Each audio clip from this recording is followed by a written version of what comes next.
How to create a Reddit community. Let's begin with the video. Initially begin by launching the Reddit app. Now tap on the three horizontal lines icon at the top left corner. From the menu, choose the Create a Community option. There are 4 steps that you need to complete to create a community on Reddit. First, set up your community identity. Give your community a catchy name and write a description to let people know why they should join. Then tap Next. Then add a unique banner and avatar to give your community its own personality. Here you can edit the image if you want. After editing, tap Next. Once again tap on the Next button to proceed to the next step. Here select the topic that best match your community interest.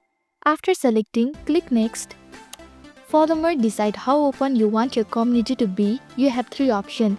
The first option is public. This means anyone can view, post and comment. Restricted. Anyone can view but only the approved members can post. And private.